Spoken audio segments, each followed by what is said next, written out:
السلام عليكم ورحمة الله وبركاته. عاملين ايه؟ يا رب تكونوا بخير. النهاردة هنعمل مخبوزات الأفران، هنعملها في البيت. هعمل معاكم الفينو وكمان العيش الكايزر من عجينة واحدة. لو بتعملي الفينو بيطلع معاكي تقيل ومكتوم، وكمان العيش الكايزر بيبرول معاكي. هقولك من ايه، بس يا ريت تتابعيني للآخر.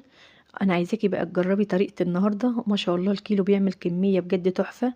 يا ريت بس لو اول مرة تشوفيني يا ريت تدعميني باللايك واشتراك للقناة علشان يوصلك مني كل جديد. في الاول بقى هنسمي الله ونصلي على الرسول عليه افضل الصلاة والسلام. انا هاجن النهارده بخليط لبن وميه، بس لو مش حابه تضيفي حليب هتنزلي بقى بالمقدار كله ميه. انا جبت بوله واسعه وهلم فيها المقادير كلها. في الاول انا نزلت بالميه والميه كانت دافيه، ونزلت كمان عليها بالحليب و60 جرام سكر وكمان 100 جرام زيت ومعلقه خميره فوريه كبيره على الميزان 10 جرام. وقلبت بقى المكونات كلها لحد ما السكر داب. وبعد كده جبت ميه دافيه ونزلت ب50 جرام. يعني انا كده في اول العجين نزلت ب450 جرام. وهننزل بالدقيق ونقلب، لو لقينا فيه دقيق واحنا بنعجن هننزل بالميه واحده واحده. انا معايا كده كيلو دقيق انا نخلاه في الاول. ومع الدقيق كده ضفت نص معلقه من البيكنج باودر وربع معلقه ملح. وما ننساش الملح علشان بيظبط معانا اي معجنات. وكمان قبل ما بنضيف الدقيق بنضيف بقى معلقه خل كبيره مع الخليط. هي ما جاتش معايا في التصوير، بس الخل هيخلي معاكي الفينو خفيف ما يكونش مكتوم. انا في اول العجين انا قلبت بالمعلقه لحد ما الدقيق اختفى، وبعد كده شلت المعلقه ونزلت بايدي علشان اظبط العجينه. عجنت العجينه لحد ما لمت نفسها زي ما انتوا شايفينها كده، العجينه لسه تقيله وكمان هي لسه خشنه. نزلت بقى بالميه واحده واحده، يعني ما نزلتش بالميه كلها مره واحده. انا عايزاكي في اي معجنات هتعجنيها تمشي على نفس خطوات العجين.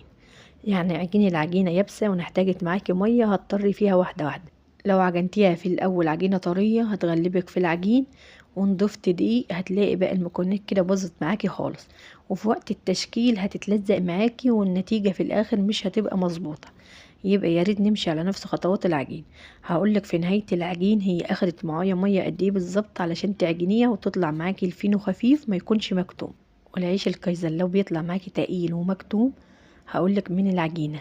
العجينه بقى لو مظبوطه هتلاقي بقى النتيجه في الاخر خفيفه وكمان هتبقى طريه جدا. مستحيل بعد ما تمشي على نفس خطوات العجين يبرول معاكي بعد السوا.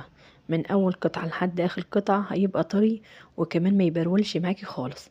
وكمان هو ما فرش معانا في التسويه خالص، علشان بقى العجينه كانت معايا مظبوطه. العجينه اخدت معايا سوائل بالظبط 600 جرام ناقص المعلقتين الميه الكبار. وعلى حسب نوع الدقيق اللي انت بتعجنيه، في دقيق بيبقى ليه عرق قوي هتلاقيه شربه للسوائل اكتر من كده. بس اهم حاجه ان انت تظبطي العجينه، يعني تخلي العجينه ولا طريه قوي بتتلزق جامد ولا يابسه قوي، خليها في الوسط. زي ما انت شايفه العجينه كده ناعمه وما شاء الله العجينه فيها تلزيق بس على بسيط. هقطع بقى القطعه واعملها كده قد الليمونه الوسط، وعلى حسب ما انت عايزه، لو عايزاه بقى اكبر من كده او اصغر من كده دي يرجع لك انت في الاخر. انا عملت الكيلو 40 قطعه. بعد ما خلصت غطيتهم بالكيس علشان ما يعملوش معايا طبقه ناشفه. وهاخد بقى اول قطعه انا بدأت بيها. ما شاء الله العجينه هي مش صعبه ولا بتلم خالص علشان العجينه مخدومه. فردتها بقى على شكل طولي وبعد كده هلفها. وانا بلف كده بضغط شويه على اللفات علشان ما يكونش فيه اي فراغات. وبعد كده نيجي للتقفيل نقفله كويس علشان ما يفكش معانا اثناء السوا. يعني العجينه بتتقفل بكل سهوله، بنضغط عليها بتتقفل. وكمان علشان نتاكد ان هي اتقفلت بنلفها لفه وبنشيلها بقى نحطها على التقفيله في الصاج. هعمل بقى معاكم قطعه كمان وهعملها بايدي مش بالنشابه خالص. العجينه ما شاء الله طريه، يعني فردها سهل جدا. بعد ما بنفرد ونخلي سمكها يعني مظبوط، ما يكونش جنب رقيق وجنب تخين، علشان بعد ما بنصبعه ما يكونش بقى رفيع من ناحيه ومن ناحيه تانية تخين. ونقفل بقى العجينه ونضغط عليها شويه ونلفها كمان ونشيلها نحطها بقى في الصاج. الصاج بقى اللي انتي بتسوي فيه او الصواني ما تكونش ممسوحه اي ماده دهنيه. الفينو بيسوي نفسه، وندي مسافه علشان لسه هيخمر. تجي بقى لو بنفرد العجينة ولقينا فيها تلزيق، قبل ما بنفرد بنمسح بمسحة زيت، ما تكتريش علشان ساعة ما تقفلي العجينة تتقفل معاكي ما تفكش معاكي أثناء السوا. اللهم صل وسلم وبارك على سيدنا محمد وعلى ال سيدنا محمد. يا ريت بقى لو لسه بتشوفيني يا ريت تدعميني بلايك جميل منك. يلا بقى حطوا لايك وتعالوا نكمل مع بعض بقية الخطوات. الفرد سهل جدا ومفيش اسهل من كده بصراحة. وتعالوا بقى نشوف نفرد العيش الكايزر ازاي مع بعض. هنجيب بقى العجينة بعد ما ارتاحت معانا بتبقى خمرت شوية بنخرج منها الهواء. يعني بنفش الهوا خالص منها، وبعد كده بنلمها على ايدينا كده ونقفلها كويس، ونشيلها بقى ونحطها في الصاج او الصينيه، بس ما بنضغطش عليها خالص، بنسيبها زي ما هي. نعمل مع بعض قطعه كمان على ايدينا كده من جوه، بنفرد شويه وبعد كده بنلمها. يعني لازم تعملي الخطوه دي علشان بس بتخرجي الهوا، وكمان ما تفرش معاكي وانت بتسويها. بتلميها على ايديكي وتحطيها وتوسعي بعيد عن بعضيها علشان لسه هتخمر. انا خلصت كده الكميه كلها، هغطيهم بقى بالكيس علشان هسيبهم لما يخمروا. اهم حاجه في الشتاء بقى تدفئه العجينه، يعني بعد ما بنخلص خالص بنحطها في مكان دافي وبنغطيها بملاية خفيفه ونسيبها لما تخمر. يعني في الشتاء بتاخد وقت غير الصيف. في الصيف ما بتلاقيه بقى نص ساعة بتلاقيه اختمر، وانت بتشكلي كمان الصاج اللي بتكوني شكلتيه في الاول بيكون خلاص اختمر، محتاجة ان انت تقومي تسويه. في الشتاء بقى العكس خالص، بعد ما بتخلصي بتسيبيه بقى ساعة الا تلت على حسب الخميرة اللي انت بتعجني بيها هي كانت نشطة ولا لا، والتدفئة في الشتاء. يعني ما تشغليش الفرن خالص وتسويه الا لما تلاقيه حجمه كده زاد كده. هنمسح وشه بالحليب. انا مش هضيف على الفينو سمسم، لو انت هتضيفي بقى سمسم هتحط على طول بعد الحليب. انا ما ضفتش الا على العيش الكايزر سمسم كده على الوش. بعد كده شغلت الفرن يسخن.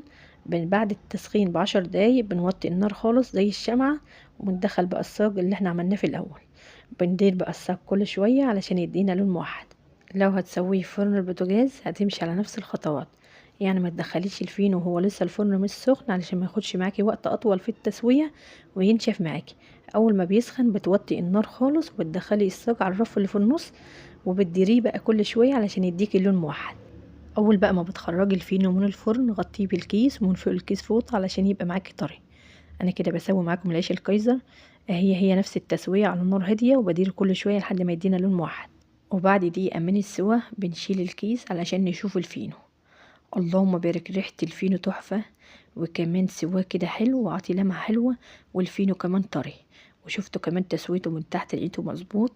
اهم حاجة التسوية، يعني ما تعليش النار علشان ما يتحرقش معاكي، وكمان يديكي لون جامد من تحت فالفينو هينشف. انا سويت معاكم الفينو قبل كده على عين البوتاجاز من فوق ووريت لك التسوية. اللهم بارك، مفيش فرق خالص، التسوية هي والفينو كان طري. اهم حاجة هي خطوات العجين علشان تطلع لك النتيجة في الاخر تحفة. وادي العيش الكايزر اللهم بارك طري وبجد طالع تحفة. انا عايزاكم بقى تجربوه، يعني عجينة واحدة هتعملي منها عيش كايزر وهتعملي كمية فينو. وكمان لو حابة بقى تعملي كمية وتفرزيها هتشيليها وقبل الاستعمال بنص ساعة بتطلعيها بتبقى معاكي طرية. يعني اهم حاجة هي خطوات العجين، لو العجينة ظبطت معاكي الكمية هتطلع معاكي تحفة من الاخر. والتسوية لو ما عندكش فرن او فرن البوتاجاز مش شغال هتسويه على عين البوتاجاز. ارجعي شوفي الفيديو على القناة. بتمنى بقى ان يكون شرحي بسيط، واتمنى ان تعملي بلايك واشتراك للقناة.